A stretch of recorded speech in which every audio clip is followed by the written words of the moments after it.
पूछोगे नहीं सिंह जी को कि बेलपत्ता का पेड़ कहाँ है। हाँ, अब तो तुमको खाना है तो चढ़ाना पड़ेगा, बाकी नियम यही है कि बेलपत्र बीमारियों को, पर ये आज की बात नहीं है भाई, ये तो आयुर्वेद में लिखी हुई चीज है। हार्ट की प्रॉब्लम हो, देखो सुनो, तो क्या करना चाहिए का पंचमुखी रुद्राक्ष गले में धारण करना चाहिए। लेकिन रुद्राक्ष की मर्यादा क्या है, लंबा कितना हो, का रुद्राक्ष हृदय को छूना चाहिए तो वो काम करेगा। कई लोग तो फैशन में वो कंठी जैसा बना के पहन लेते हैं, वो काम नहीं करेगा। रुद्राक्ष छुए हृदय को तो वो हार्ट की प्रॉब्लम को खत्म कर देता है, उसमें गुण है, ये गुण है उसमें। एक मुखी रुद्राक्ष हो, वैसे तो मिलता ही नहीं है, पर यदि मिल जाए तो जो जीव एक मुखी रुद्राक्ष पहनता है वो साक्षात शिव के समान ही माना जाता है, इतनी महिमा। जो 6 मुखी रुद्राक्ष पहनता है वो सदा ज्ञानवान बनता है। जो पंचमुखी रुद्राक्ष पहनता है वो सदा लक्ष्मीवान बनता है। जो 11 मुखी रुद्राक्ष यानी 11 मुखी रुद्राक्ष पहनता है वो सदा पार्वती के तुल्य बन जाता है। इतनी महिमा है रुद्राक्ष की। लेकिन हम लोगों ने उस हिसाब से नहीं पहनते हैं, हम लोग तो परिपाटी में पहनते हैं। उसने पहना, कहां से लाए, वहां से लूट के लेके आए तो हम भी पहनेंगे, हम भी लूटेंगे। अरे बाजार से 50 रुपया का आता है, खरीद के पहन लो। और रुद्राक्ष को शुद्ध करने में कोई टाइम नहीं लगता। शिवलिंग के ऊपर रखो, पंचामृत अभिषेक करो, अपने आप पवित्र हो जाए, कोई मंत्र की जरूरत नहीं। क्यों? रुद्राक्ष स्वयं भगवान शिव का अंश है, इसलिए वो सदा पवित्र है। कैसे उत्पन्न हुआ रुद्राक्ष, सुना है? एक बार भगवान विराजमान थे, उसी समय भगवान की आंखों से 2 अश्रु की बूंद धरती पर गिर गई और उसी के द्वारा ये रुद्राक्ष और बेलपत्र की उत्पत्ति। एक बूंद से रुद्राक्ष बना और एक बूंद से बेलपत्र। ये तो भगवान का अंश है, सदा पवित्र है। रुद्राक्ष की महिमा का वर्णन किया, त्रिपुंड का महिमा का वर्णन किया। देखो, भगवान का, शिव का मंत्र हर मनुष्य जाप नहीं कर सकता, ये शिव पुराण कहती है। नाम सब जाप कर सकते हैं पर मंत्र सब जाप नहीं कर सकते, चाहे पंचाक्षर मंत्र ही क्यों ना हो। ओम नमः शिवाय ये भी हर मनुष्य जाप नहीं कर सकता। तो उसकी मर्यादा क्या है? जब तक मनुष्य माथे पे त्रिपुंड को धारण नहीं करता। त्रिपुंड जानते हो ना, जो भगवान शिव लगाते हैं, 3 रेखा। तो जो मनुष्य त्रिपुंड को धारण करता है वही शिव पूजा का अधिकारी है और वही शिव के नाम जप करने का अधिकारी। और जो त्रिपुंड धारण नहीं करता उसको तो शिव के मुख के सामने जाना भी नहीं चाहिए, ये शास्त्र शिव पुराण में। तो त्रिपुंड किसका लगाएं? का कई प्रकार के त्रिपुंड हैं। पहला त्रिपुंड का भस्म का त्रिपुंड। कौन सी भस्म? मुर्दे की भस्म। पर ये गृहस्थियों के लिए नहीं है।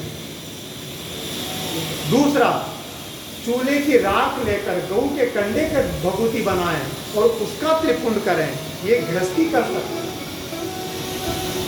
वो भी नहीं हो तो भभूति में चंदन को मिलाएं और चंदन मिलाकर दोनों को मिला के त्रिपुंड को धारण करें। कई प्रकार का त्रिपुंड बताया। इतना भी नहीं कर सकते तो गृहस्थी को क्या करना चाहिए? मात्र पीले चंदन से या रक्त यानी लाल चंदन से ही माथे पे त्रिपुंड को खींच लेना। ऐसे तो त्रिपुंड लगाने का भी नियम बताया है कि कौन सी उंगली से कैसे लगाना चाहिए, अंगूठे से कौन सी रेखा के, बड़ा नियम बताया। लेकिन ये त्रिपुंड भगवान शिव को अति प्रिय है। ब्रह्मा और विष्णु भी सदा भगवान शिव को प्रसन्न करने के लिए अपने माथे पे त्रिपुंड को धारण करते हैं। शिव पुराण में लिखा है कि भगवान विष्णु कौन सा तिलक लगाते हैं? वो भी त्रिपुंड को धारण करते हैं। और भगवान ब्रह्मा का वो भी सदा त्रिपुंड को ही धारण करते हैं। इंद्र आदि देवता, गणेश, कार्तिक, पार्वती, लक्ष्मी, सरस्वती, ये सब भी भगवान शिव की कृपा पाने के लिए सदा ही मस्तक पे त्रिपुंड को धारण करते हैं। पर ये तिलक की महिमा तो हर संप्रदाय के हिसाब से देखो अलग अलग बनी है। हर मनुष्य को त्रिपुंड भी नहीं लगाना चाहिए। जो वैष्णव लोग हो, अर्थात जो गुरुमुखी हो, उनको अपने गुरु के संप्रदाय के अनुसार ही तिलक को लगाना। समझ गए? जैसे मान लो मेरे शिष्य है ना, तो मेरे शिष्य हुए तो त्रिपुंड लगा सकते हैं क्या? का बिल्कुल नहीं लगा सकते। तो कैसा तिलक लगेगा? जो हमारी गुरु परंपरा में चला रहा है, अर्थात जैसा हम लोग तिलक लगाते हैं कि गुरु परंपरा का तिलक है, ये बनाया हुआ तिलक नहीं। भगवान राम ने लगाया, राम के बाद भगवान रामानंद आए, उन रामानंद भगवान ने लगाया, उनके बाद रामानुज भगवान ने लगाया, फिर अग्रदास जी महाराज ने लगाया, फिर नाभाजू महाराज ने लगाया। उसी परंपरा को चलाते चलाते आज हम लोग इस तिलक को करते हैं। ये हमारी वंश परंपरा है। तो त्रिपुंड कौन लगा सकता है?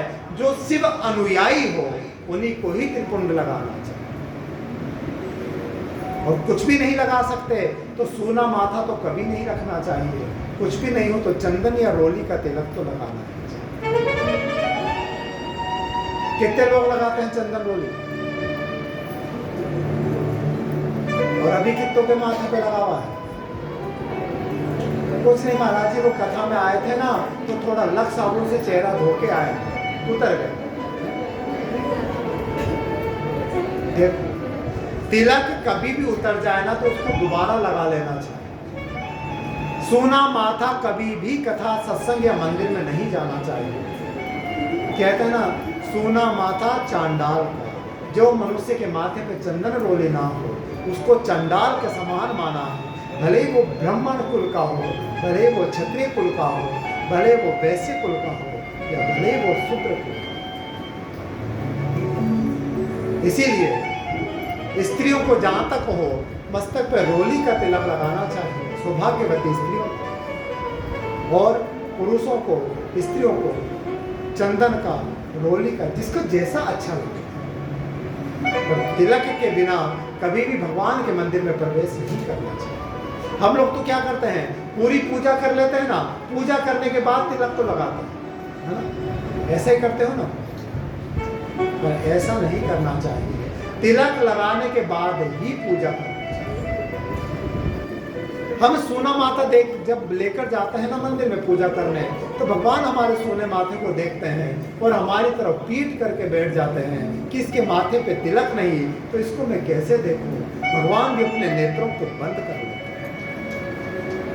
इसीलिए कभी भी सोना माथा मंदिर में, कथा में, सत्संग में, तीर्थ में मत जाना चाहिए। चंदन रोली तो आपके सबके घर में होगी भाई, नहीं है क्या? और इसीलिए मंदिर में भी चंदन रखा जाता है कि जब भी मंदिर में जाओ पहले माथे पे चंदन को लगाओ, उसके बाद भगवान को वंदन। ये तो छोटे छोटे नियम हैं, हम अपने जीवन में रोज उतार सकते हैं। कोई पैसे का नियम नहीं है, बिल्कुल मुफ्त का नियम है कि नहीं? तो ये महिमा बताई है भाग इसमें शिव पुराण में, किसकी? त्रिपुंड की महिमा, बेलपत्र की महिमा, रुद्राक्ष की महिमा। और अब चौथी महिमा किसकी? नाम की महिमा। जो जीव पंचाक्षर मंत्र का जाप करता है, पंचाक्षर मंत्र कौन सा? ओम नमः शिवाय। अगर ओम भी ना लगाए तो भी नमः शिवाय का जाप कर सकते हैं, क्योंकि भगवान शिव तो स्वयं ओमकार हैं, उनको दूसरे ओम की आवश्यकता ही नहीं। इसीलिए तो कहा है कि ओमकार निर्विकार सविकार तो, भोले सविकार तो, आयो शरण तिहारी भोले तार तार तो।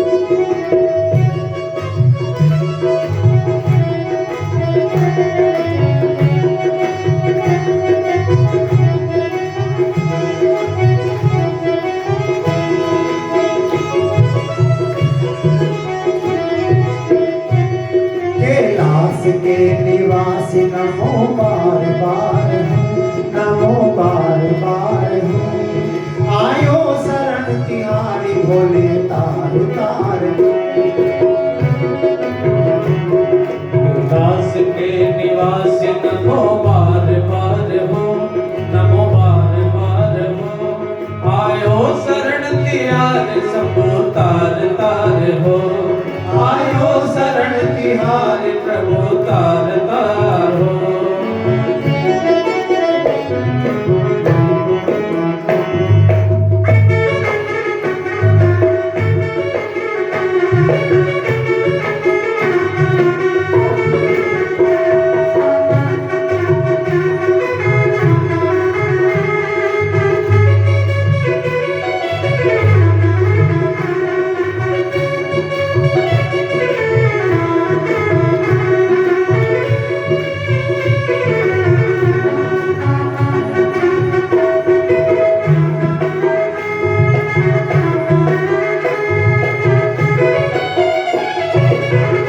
और कैसे है भोलेनाथ, फिर कहा सुनो।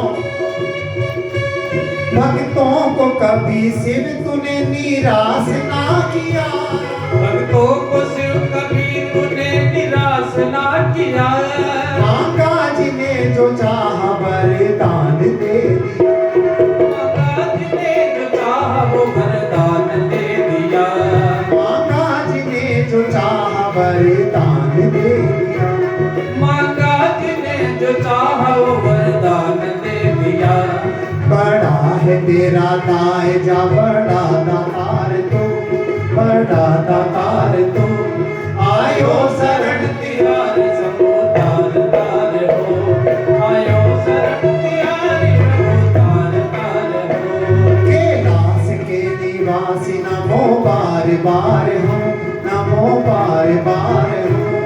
आयो शरण तिहारी भोले तार तार।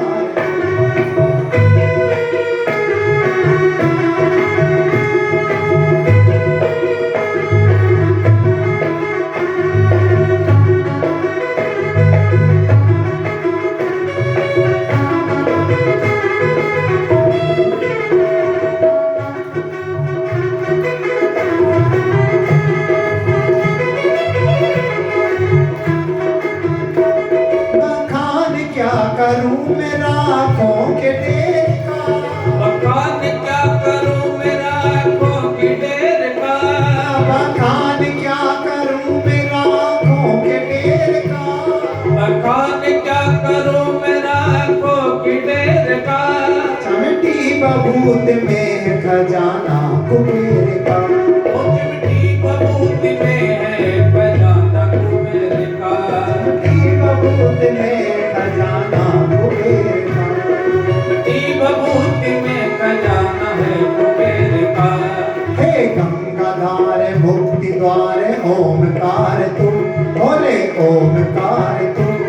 आयो शरण तिहारी भोले तार तार। आयो शरण तिहार शंभु तार तार हो।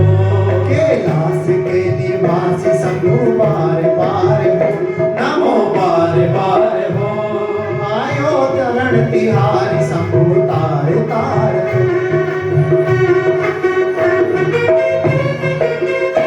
बोली शंकर भगवान की।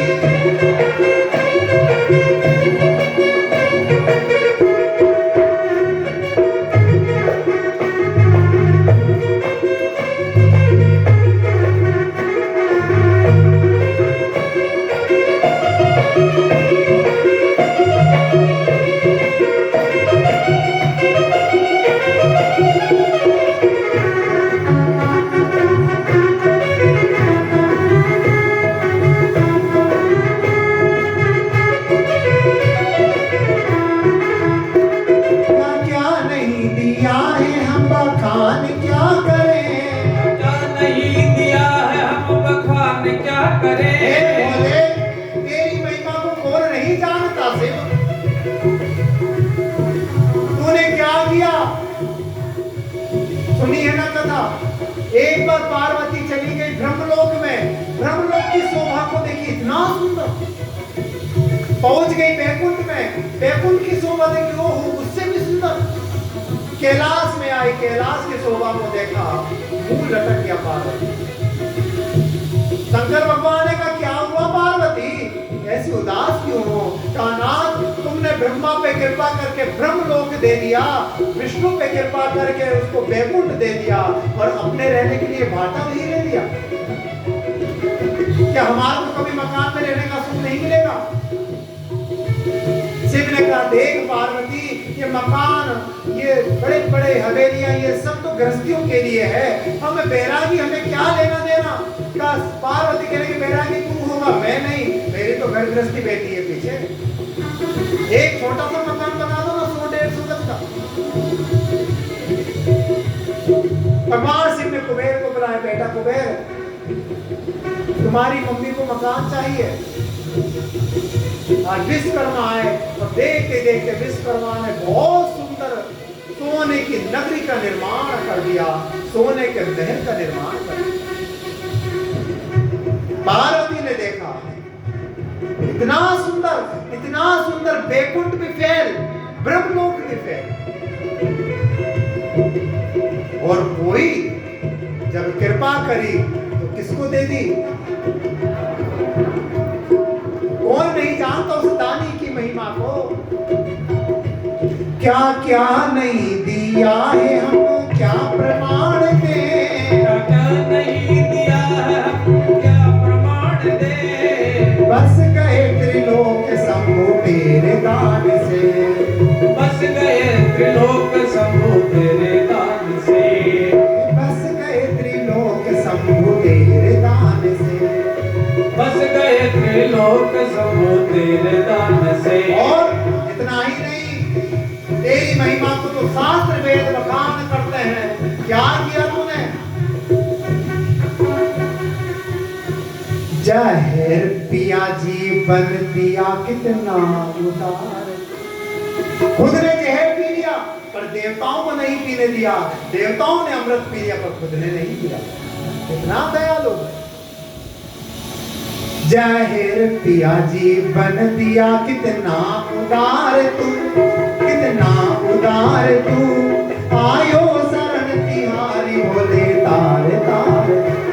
कैलाश के निवासी नमो बार बार हो, नमो बार बार हो, आयो शरण तिहारी शंभु तार तार हो।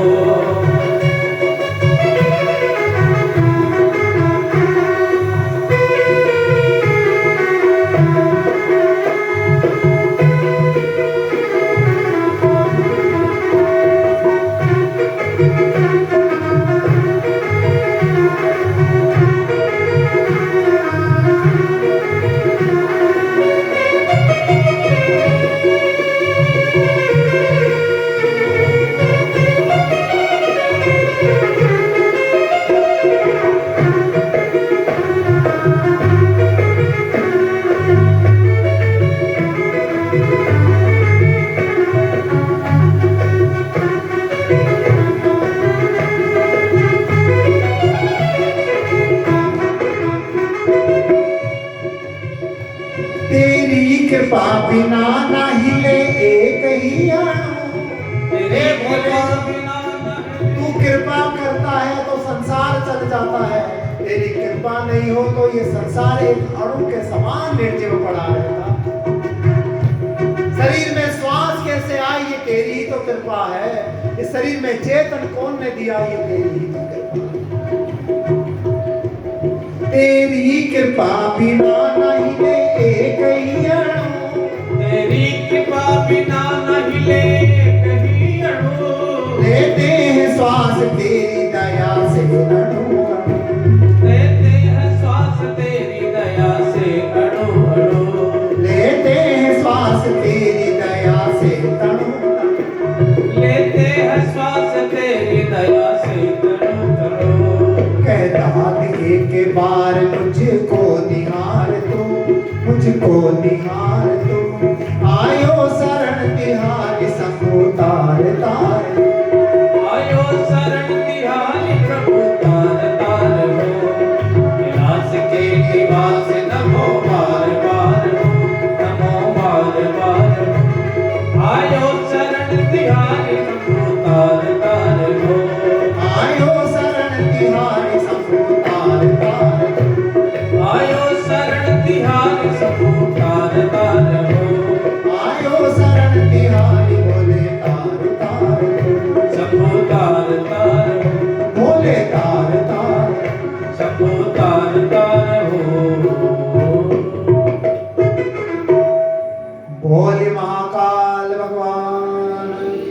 जय हो जय जय श्री राधे।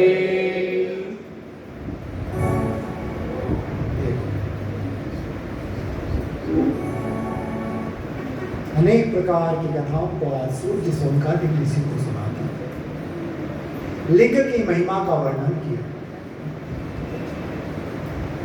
ये लिंग कैसे उत्पन्न हुआ का ब्रह्मा और विष्णु के मोह को तोड़ने के लिए भगवान ने इस लिंग को उत्पन्न किया।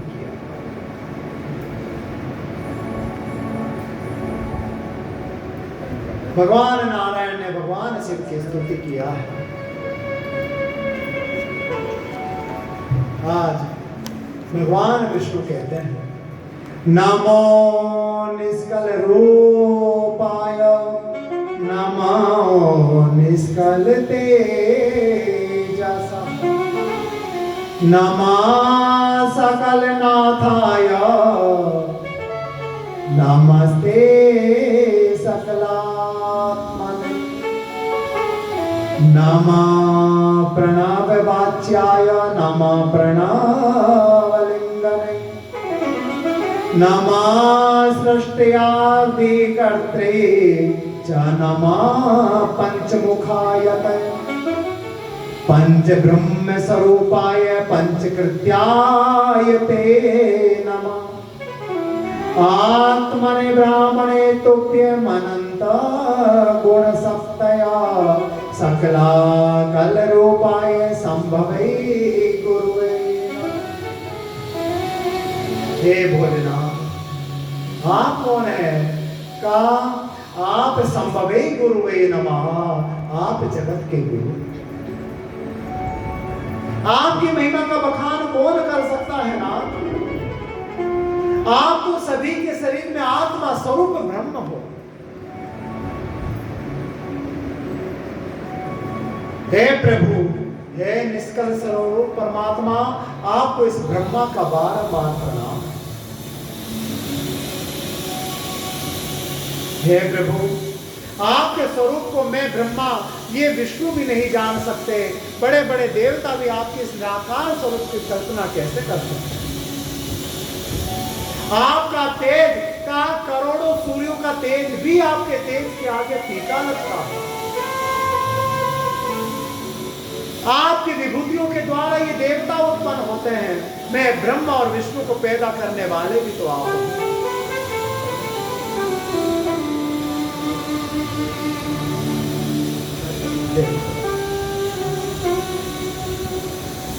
आज ब्रह्मा जी ने अनेक प्रकार से भगवान को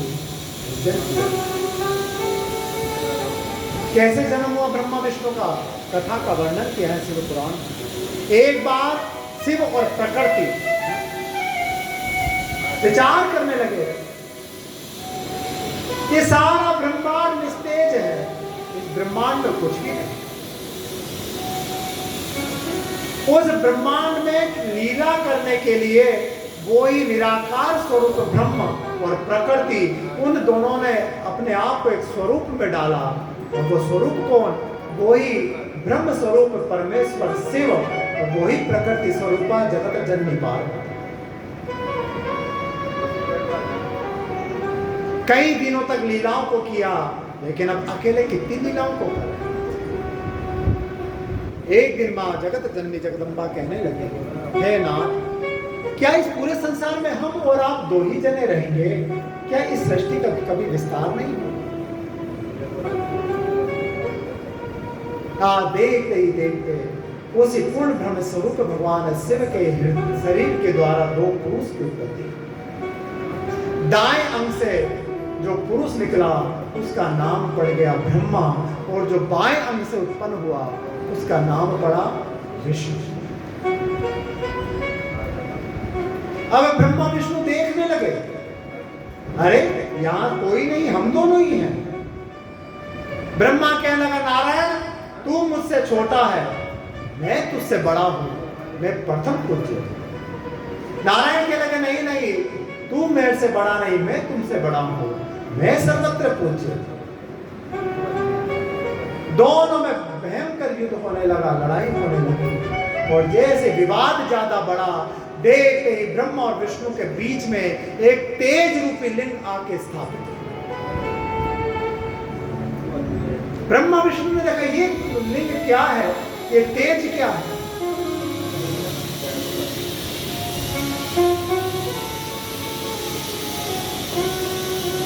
उसी तेज में से आकाशवाणी होने लगी, अरे ब्रह्मा विष्णु, तुम दोनों क्यों बिना कारण का विवाद कर रहे हो? एक उपाय मैं बताता हूं। देखो ब्रह्मा, तुम मेरे प्रारंभ को पता करो और नारायण तुम मेरे अंत का पता करो, कहां मेरा अंत है। जो पहले ढूंढ के बता देगा वही जगत में प्रथम पूज्य बन जाए। अब ब्रह्मा जी चले गए उसके प्रारंभ को ढूंढने के लिए, भगवान विष्णु चले गए अंत को ढूंढने। ढूंढते ढूंढते युगों युग बीत गए, एक दो दिन नहीं, युगों युग बीत गए, पर भगवान विष्णु को अंत नहीं मिला। भगवान विष्णु आ गए, हाथ जोड़ के खड़े। ब्रह्मा जी विचार करने लगे, अरे इसका तो कहीं प्रारंभ ही नहीं दिख रहा।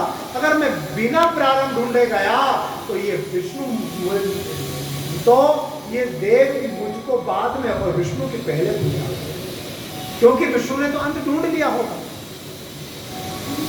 लेकिन यदि मैं जाके झूठ बोल दूं तो प्रमाणित क्या है? तभी देखा भगवान शिव के लिंग के ऊपर से केतकी का फूल नीचे गिर रहा। ब्रह्मा ने उस केतकी के फूल को पकड़ लिया। केतकी का फूल जानते हो कौन सा होता है? हाँ? सफेद फूल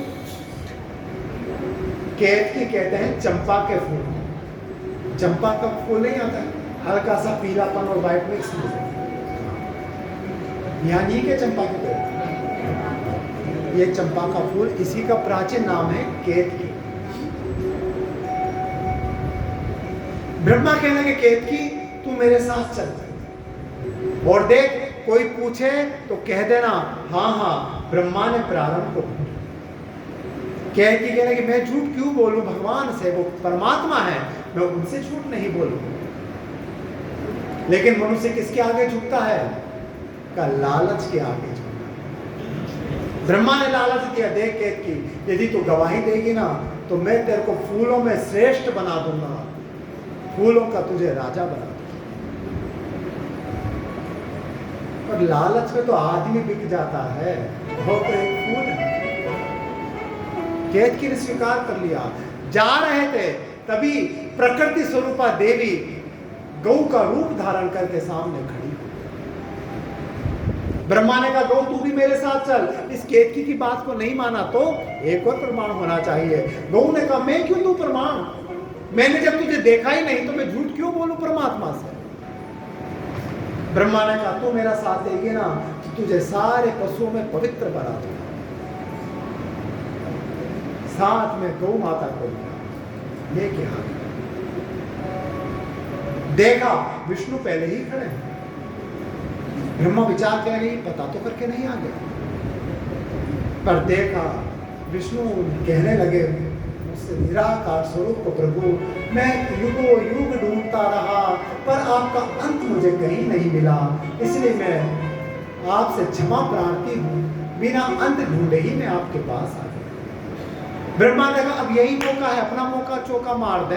ब्रह्मा ने कहा, तूने नहीं ढूंढा, मैं ढूंढ के आया,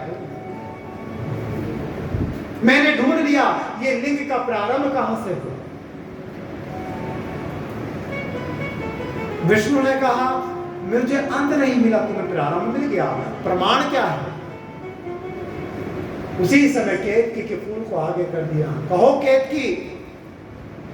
केतकी ने कहा, हाँ मैं इस लिंग के ऊपर रखी हुई थी तो ये ब्रह्मा मुझे वहां से लेकर आए, मैं प्रमाणित हूं। ब्रह्मा ने कहा, गौ माता तुम बोलो। गौ माता ने कहा, हाँ मैंने भी देखा था, ये ब्रह्मा ऊपर से नीचे उतर रहा है। जैसे ही कहा, आज वो लिंग में स्वरूप भगवान शिव का स्वरूप प्रकट हुआ। पंचमुख भगवान के 10 भुजाओं को धारण करके भगवान शिव का प्रकट हुआ। बोलिए शंकर भगवान जय हो।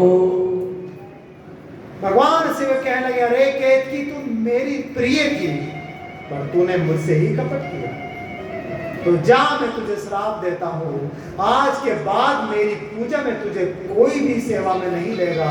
यदि गलती से उसने तुझे मुझ पे चढ़ा दिया तो उसका किया हुआ धर्म, दान, पूजा पाठ सब व्यर्थ हो जाएगा और वो जीव नरक में जाने का भागीदार बन जाएगा। इसीलिए कभी भी गलती से भी भगवान को केतकी का फूल नहीं चढ़ाना चाहिए, चंपा का। फिर भगवान ने कहा, गौ तू तो सभी में देवों में भी पवित्र थी, तू भी झूठ बोल रही, तो जा मैं भी तुझे श्राप देता हूँ, जब कलयुग का समय आएगा उस समय तो विष्ठा में मुंह डालेंगे, ये मेरा श्राप है। राज यही तो हो रहा है, गाय को रोटी दो, रोटी नहीं खाएगी पर कचरे में मुंह डाल के खाएगी, ये शिव का श्राप है। भगवान शिव ने कहा, नारायण मैं तेरी भक्ति से प्रसन्न हूँ, तूने सत्य बोला, इसलिए जाओ तुम मेरे अति प्रिय होगे, मेरे ही समान जगत में तुम्हारी पूजा होगी। और ब्रह्मा तूने अपने बाप से कपट किया, मैं तुम्हारा पिता हूं, तुम्हें जन्म देने वाला हूं, मुझसे कपट किया, तो जा मेरा श्राप है, आज के बाद इस पृथ्वी पे कहीं भी तेरी पूजा नहीं। इसीलिए ब्रह्मा के संसार में कहीं पूजा नहीं होती, एक तुम्हारे केवल पुष्कर को छोड़। पुष्कर में भी पूजा क्यों होती है? क्योंकि इस पुष्कर में भगवान ब्रह्मा जी ने यज्ञ किया, है ना? हाँ? और ये यज्ञ क्यों किया था? इस सृष्टि के निर्माण के लिए। यहाँ पे ये जो सरोवर है ना, ये ब्रह्मा का यज्ञ कुंड था, इसी में ब्रह्मा ने यज्ञ किया और इसी में ही मां सावित्री रुष्ट होकर पहाड़ों पे चली गई। सुनिए ना कथा, गायत्री को बगल में बिठा लिया, सावित्री चली गई। पता नहीं सत्य है कि नहीं है, लेकिन जो भी है ऐसा विदित है यहाँ पुष्कर में कि मां सावित्री को भगवान ने यज्ञ भाग में नहीं बिठाया और मां गायत्री को बिठाया। पर शास्त्र तो गायत्री और सावित्री को एक ही मानते हैं।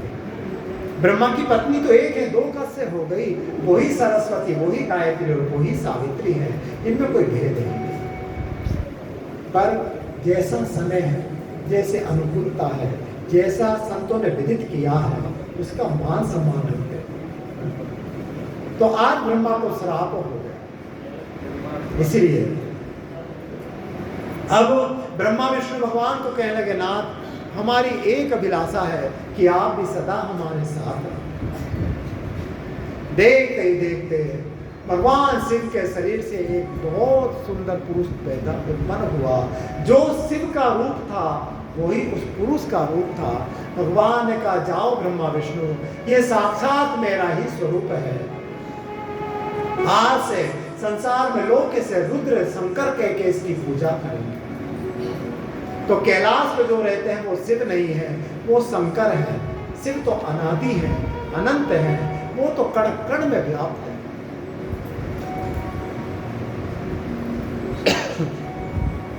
अनेक प्रकार की कथाओं का वर्णन, कलयुग का धर्म बताया।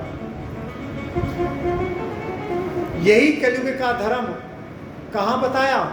भागवत में अंत में जाकर, है ना, 11 स्कंद। और यहाँ पे शिव पुराण के प्रारंभ में ही सूत जी महाराज कहते हैं, कलयुग का धर्म विशेष धर्म जो आज तक और धर्मों में नहीं हुआ, और युगों में नहीं हुआ, वो सब कलयुग में है। क्या होगा? लोग अपने वैदिक मार्ग को भूल जाएंगे, सत्यता को भूल जाएंगे, पवित्रता को भूल जाएंगे, स्त्री अपने चरित्र को त्याग देगी और कुछ इच्छा और अभिलाषाओं के लिए अपने शरीर को पुरुषों को सौंप देगी। बालक माँ बाप की आज्ञा नहीं मानेंगे, सदा माँ बाप की निंदा करने वाले पुत्र। पति अपनी पत्नी का कहां वफादार होगा? अपनी स्त्री के साथ साथ पर स्त्रियों से पुरुष से संबंध रखें। ये कलयुग का धर्म बताया है। सोच धर्म भक्ति का तो नाश हो जाएगा, कहीं भी धर्म और भक्ति नहीं रहेगी। ये जीव सदा भोग विलास आदि में ही लिप्त रहेगा। मनुष्य का उद्देश्य मात्र एक होगा, क्या? धन का अर्जन करना, और दूसरा कोई उद्देश्य नहीं। और आजकल यही तो हो रहा है। हम लोग किसके पीछे भाग रहे हैं? पैसा चाहिए, पैसा चाहिए, पैसा। कभी तृप्ति हुई तुम्हारी पैसों में? किसकी तृप्ति हुई आज तक पैसों में? और तुम्हें दिया भी भगवान ने बहुत है, कोई कमी नहीं की। बताओ, किया है क्या कोई कमी? अरे हम लेंगे नहीं, बता तो दो, कमी है क्या? आदमी की तो टेंशन होती है, हम हाँ कर दो महाराज जी, मांग ले तो। देखो, नहीं नहीं करके भी तुम सबको इतना भगवान ने दिया है कि ये जो 1 साल की कथा होती है ना, ये तुम हर महीने करा सकते हो। पूरा कॉलोनी मिलके, एक की नहीं कह रहा हूं, सबके मिलके बात है कि नहीं? अरे है कि नहीं जगदम्बाओं, बोलो तो सही। लेकिन तुम लोगों को तो साल में एक प्रोग्राम होता है, उसमें तुम लोग तो आनाकानी कर देते हो। जीवन में देखो, भागवत में भी बात लिखा है और शिव पुराण में भी कहा है, क्या?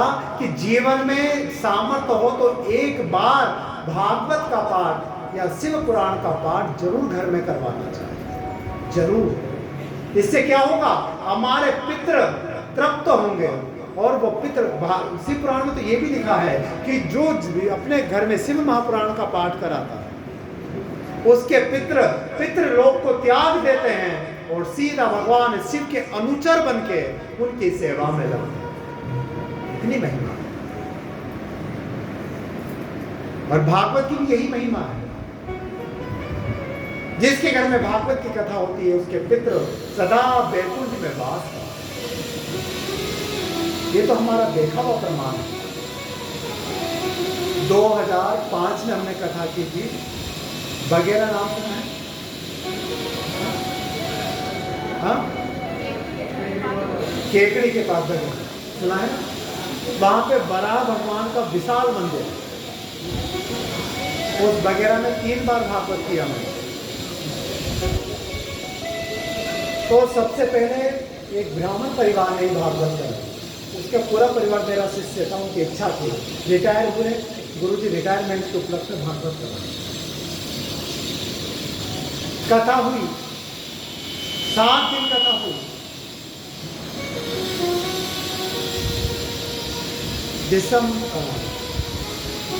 नवंबर 21 या 22 नवंबर से कथा प्रारंभ हुई। कथा पूरी हुई तो वो मास्टर जी कहने लगी, मास्टर जी की मुझसे, गुरुजी हमारी इच्छा है, माह का महीना आएगा ना तो पितरों की रात जगाने। रात जगाते ना आपको? मैंने कहा भाई देखो, ऐसा है कि अभी आपके पितरों ने भागवत सुना है, वो तृप्त तो हो चुके हैं, अब काहे को रात ही जगह देते? क्या बाद में देते ना 2-4 साल बाद, क्या जल्दी? का नहीं नहीं महाराज जी, हम तो कपड़ा वपड़ा सारी व्यवस्था कर चुके हैं, माह में कराएंगे। मैं कहा कराओ तो फिर पूछती क्यों? जब कराना ही है तो पूछना क्यों? मैं कहा तुम्हारे पितरों से पूछ लो। उनके बेटे में उनका छोटा बेटा आता था, बड़े बेटे, तो पितरों को बुलाया, शरीर में आ गया पितर। तो उससे पूछा, भैया भागवत कथा सुनी तुम लोगों ने? कहा हाँ, हम सब ने सुनी। कितने लोगों ने सुनी? कहा हम 5 जने थे भागवत कथा को सुनने। तो उसकी मम्मी बोली, औरतों में आदत होती है दोस्तों की बात काट के बीच में लपकने, वो भी लगती है। बात हमारी पूरी पहले बोली, बेटा राती जगह कब का देना?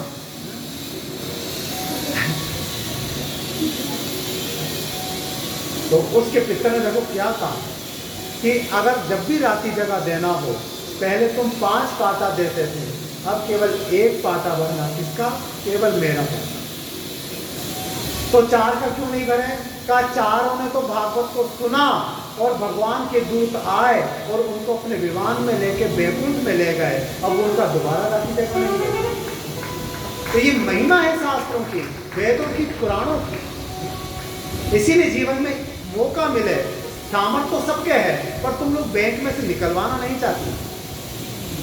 तुमने तो कब निकलवाए? जब वो 1000 का नोट, 500 का नोट बंद हुए। तुम कहती तो सब हो, हमारे पास नहीं है महाराज जी, हमारे पास नहीं है महाराज जी। और आटे का पीपा, दाल का पीपा में तुम्हारे बीन के पास जितना पैसा है उससे दुगना तुम्हारे पास निकला हो। था कि नहीं बोलो? 500 और अभी तो 2000 की मार पड़ गई तो और उल्टा चक्कर पड़ गया। तो यही पैसा यदि तुम सत्कर्म में लगा दो तो क्यों रोना पड़े? और कौन सा हर साल लगाना है? जीवन में एक बार ही तो करना है। क्या जीवन में एक बार भागवत की कथा नहीं करा सकते? क्या जीवन में एक बार शिव पुराण नहीं करा सकते? और अगर इतना भी सामर्थ्य नहीं हो तो जीवन में एक बार सत्यनारायण की कथा ही घर में करा लो, वो भी नहीं है।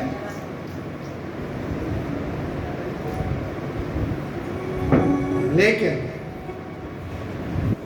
यदि चाहते हो कि हमारे पितृ तृप्त रहे, हमारा घर परिवार सुख रहे, हमारे लिए सदा बैकुंठ का शिव लोक का द्वार खुला रहे, तो जीवन में एक बार शिव पुराण भागवत की कथा का श्रवण घर में करवाना चाहिए। और सामर्थ्य सबके है, तुम सब करवा सकते हो, ऐसा कोई नहीं जो बिना सामर्थ्य का। वो ऊंचा हाथ कर दो ईमानदारी से, जिसमें इतना सामर्थ्य नहीं कि कथा करा सके, करो ऊंचा। सब सामर्थ्यवान हो तो क्यों नहीं करवाते? महाराज करवा तो लें, लेकिन हमारे छोरा छोरी के बंटवारे में 1.5-2 लाख कम पड़ गया तो वो भी तो चिंता है। लोग अपना सुधारो, पर लोग अपना सुधारो। कौन किसका सगा है? कौन बेटा बेटी तुम्हारे सगे हैं? है कोई सगा? जिसको 9 महीने पेट में रखा, अंत में वही तुम्हारे आग लगाएगा, और आग भी लगाएगा और बाद में तुम्हारा बचा हुआ खोपड़ा भी फोड़ देगा, उसको भी नहीं छोड़ेगा। फिर काहे का सगा? और उसके लिए जोड़ रहे हो, बेटा को देंगे, पोता को देंगे, बेटी को देंगे, कौन न्याय करेगा? जब खाट पकड़ लोगे ना, चला फिरा नहीं जाएगा, मल मूत्र पिष्टप खाट पे ही करना पड़ेगा, तब देखना तुम्हारे कितना बेटा और कितना बेटी। फिर बेटा और बहू कह देंगे, पता नहीं डोकरी कब गुड़के, कब सदगति आए, ये बेटे बहू बोल देंगे। पर नहीं नहीं, हमको तो उनके लिए रखना है महाराज, बेटा बहू को देना है महाराज। ये मकान किसको? कहा हमारे पास बेटा बहू को। क्यों बेटा बहू को? दे दो धर्म में, उसके अंदर कोई मंदिर बनवा दो, कोई अनाथ आश्रम बना दो, कोई स्कूल खुलवा दो, कमाएगा बेटा अपना, बना लेगा अपने आप। पर नहीं, हमको चाहिए, ये मोह फंसा हुआ है तो सब लुटा दो, लेकिन जीवन में खुद के लिए एक बार तो कुछ कर लो। जीवन भर लुटाया, आगे भी लुटाना, सब तुम्हारे परिवार को चला जाएगा, पर जीवन में 2-2.5 लाख तो अपने उद्धार के लिए खर्च कर दो। कौन सा हर बार करना है? एक बार ही तो करना। पर वो एक बार तुम्हारे लिए द्वार खोल के रखेंगे परमात्मा। पीपा भगत की कथा नहीं सुनी?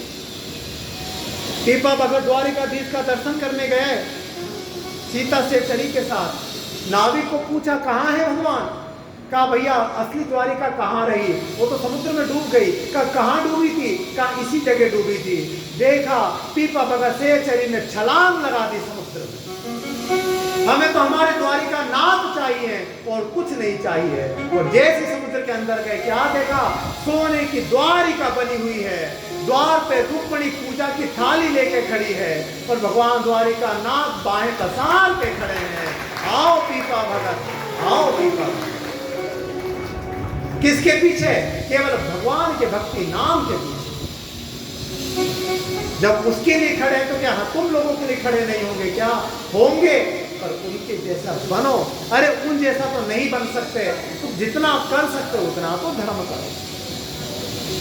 कलयुग के धर्म से बचना है तो यही उपाय है, कोई उपाय नहीं तो एक दिन शरीर नश्वर है, मिट्टी में मिल जाएगा। 12 दिन तो तुम्हारे बेटा बेटी तुम्हारे नाम से पिंड देंगे, 1 साल तुम्हारे नाम से पिंड दे देंगे, फिर तो श्राद्ध निकालने वाला तुम्हें कोई नहीं मिलेगा। फिर तो तुम्हारे बेटा वो कहते हैं जल्दी से डॉक्टरी गया छोड़ आओ, कौन निकालेगा श्राद्ध? हर साल ब्राह्मण को बुला के 100 रुपया देना पड़ेगा, गाय का झंझट, एक बार पटको गया जी ले जाके। यही तुम्हारे परिवार वाले करेंगे, तो क्यों करना है ऐसा?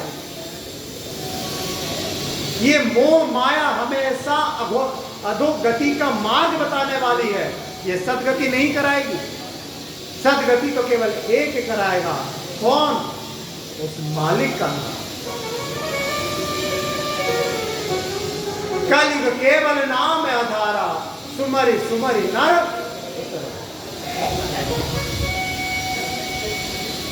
पर अभी भी मुझे पक्का विश्वास है 99 तो घर जाके कहेंगे नहीं मारो तो बेटो ही चौको मारा होगा, यही होगा। बेटे बहू पर हम लोग क्यों आधारित हैं? वो हमको रोटी दे रहे हैं, रोटी कहाँ दे रहे हैं? तुम्हारा पेंशन खा रहे हैं तो रोटी दे रहे हैं, मुफ्त में तो कोई तुम्हें पानी का गिलास नहीं देगा। और विश्वास नहीं है तो बेटे बहू को पेंशन देना बंद कर दो। बेटा बहू मांगे कि तो कोई पेंशन नहीं मेरी, रोटी भारी पड़ जाएगी सुबह शाम की, बेटा बहू धक्का दे के निकाल देंगे। ये कलयुग का धर्म यही कहा है कि यही कलयुग के बेटे बेटी होंगे जो सदा माँ बाप की निंदा करेंगे। भोग विलास करना ही जीवन का उद्देश्य होगा। धर्म कर्म आदि का नाश हो जाएगा। ब्राह्मण अपने ब्राह्मणत्व को त्याग देंगे और शूद्र के कर्म को करने लगेंगे। नहीं खाने पीने योग्य भक्ष्य तामसिक पदार्थों को ब्राह्मण भक्षण करेंगे। और आज यही तो हो रहा है। 90% ब्राह्मणों को हमने देखा है गुटखा जर्दा मुंह में रख के अनुष्ठानों में बैठे हैं। गलत है क्या? नहीं है गलत है, फिर भी तुम कहते हो नहीं महाराज आना तो आप ही। क्यों आना? निषेध करो इन चीजों का। ब्राह्मण हमारे घर में आए तो जनेऊ होना चाहिए, ब्राह्मण हमारे घर में आए तो शिखा होनी चाहिए, ब्राह्मण हमारे घर में आए तो गुरुमुखी होना चाहिए, ब्राह्मण हमारे घर में आए तो सात्विक होना चाहिए, तामसिक ना हो। क्षत्रिय का धर्म है सेवा करना, हमारी रक्षा करना, लेकिन कलयुग में ये क्षत्रिय ही हमारे भक्षक बन जाएंगे। वैश्यों का कर्म है हमारा व्यापार करना, हमारा भरण करना, लेकिन केवल पैसा होगा तो व्यापार होगा। वैश्य मात्र पैसों के लिए ही दूसरे की जीविका का साधन। कलयुग में शूद्रों का धर्म है तीनों वर्णों की सेवा करना, लेकिन जैसे जैसे कलयुग आएगा 3 वर्ण शूद्रों की सेवा करेंगे। कलयुग का धर्म बड़े बड़े बाल बड़े बड़े नाखून रखना कलयुग का श्रृंगार होगा। कलयुग का स्नान क्या होगा? का मात्र वस्त्र बदल लेना ही कलयुग का स्नान होता है ना। सर्दी में तुम लोग कितने लोग हो जो रोज नहाते हैं? सच्ची बोलना। आधी तो कपड़ा अपना चेंज कर लेती है। देखो बाहर वालों लोग किसने हाथ मिला, तुम सब नहीं नहाती यानी सर्दी में।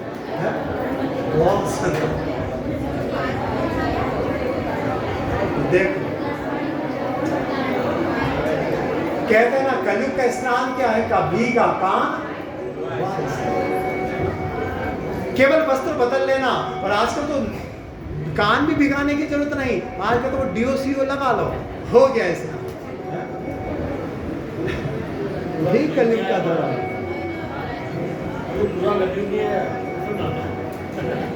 मनुष्य जो बोलने में ज्यादा वाचाल होगा वही कलयुग में पंडित होगा। बड़ी बड़ी जटाएं रखना, बड़ी बड़ी दाढ़ी रखना, हाथों में कमंडल लेना, यही संतों की पहचान होगी। संतों को ज्ञान से नहीं देखा जाएगा, केवल बाह्य आडंबरों से ही संतों को पहचाना जाएगा। सही बात है। कोई बड़ी बड़ी दाढ़ी जटा वाले आ जाएंगे तो सब कहते हैं वो बड़े तेजस्वी महाराज हैं, महाराज है ना। कोई बड़े बड़े टीवी में कथा वाले आ गए तो महाराज तो वही है, बाकी टच्चर पंचर टकते रहते हैं, महाराज तो वही टीवी वाले हैं महाराज। पर ये कलयुग का धर्म है, तुम्हारा दोष नहीं है। और ये हमारी मति ऐसे क्यों हो गई? क्योंकि फिर कलयुग में लिखा है जैसे जैसे कलयुग आता जाएगा मनुष्य की बुद्धि कम होती जाएगी, सोचने समझने की शक्ति खत्म हो जाएगी, मनुष्य की याददाश्त कम होने लग जाएगी। कलयुग का धर्म। इससे बचने का उपाय का केवल भगवान शिव के शिव पुराण की कथा का वाचन और पंचाक्षर मंत्र का जाप, यही मनुष्य को कलयुग के धर्म से बचा सकता है। यही कलयुग का धर्म, यही विद्येश्वर संहिता का आज पूर्ण किया है सूर्य महाराज। कल की कथा में जगत जननी जगदम्बा मां सती का जन्म होगा, मां सती का विवाह होगा। और कल शाम को, कल हो सकता है कथा थोड़ी सी हो जाए, कोशिश करेंगे ना हो फिर भी, क्योंकि कल वो पराशक्ति आदि शक्ति जगत जननी मां पार्वती कल हिमालय और मैना देवी के घर में जन्म लेकर आएंगी। तो कल मां पार्वती का जन्म उत्सव होगा, तो थोड़ा सा मेकअप करके आना। कल आप लोग मां पार्वती के जन्म उत्सव को आनंद से मनाएंगे। थोड़ा टॉफी बिस्किट खिलौना जो भी आप बधाई के लिए लेके आए कल लेके आना। माँ की उछाल और माँ का बधाई उत्सव कल मनाया जाएगा। आज यहीं पे हम शिव पुराण को विश्राम करते हुए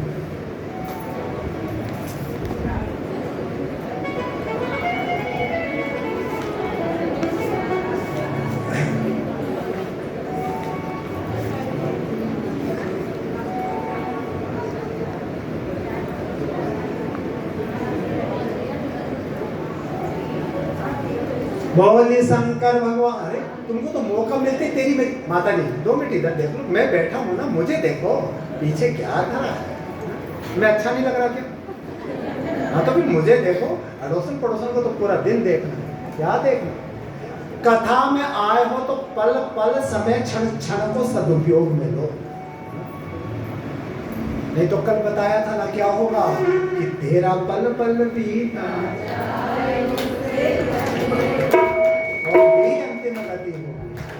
इसीलिए बस अंतिम छोर पे है, अब आरती की तैयारी है।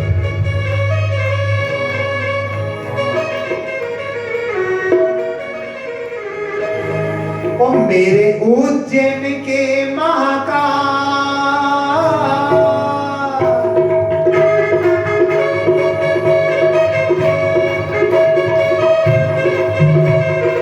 और अंतिम भजन में क्या करना है? ओ मेरे उज्जैन के महाकाल, तू इतना ना करियो सिंगार, नजर तो है लग जाएगी प्यारे, नजर तो है लग जाएगी। मेरे उज्जैन के महाकाल, मेरे उज्जैन के महाकाल, तू इतना ना करियो सिंगार, नजर तो है लग जाएगी बाबा, नजर तो लग जाएगी। मेरे उज्जैन के महाकाल, मेरे उज्जैन के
सिंगार, नजर तो है लग जाएगी प्यारे, नजर तो है लग जाएगी प्यारे, नजर तो लग जाएगी। मेरे उज्जैन के महाकाल, मेरे उज्जैन के महाकाल, तू इतना ना करियो श्रृंगार, नजर तो लग जाएगी बोले, नजर तो लग जाएगी। बोले शंकर भगवान की।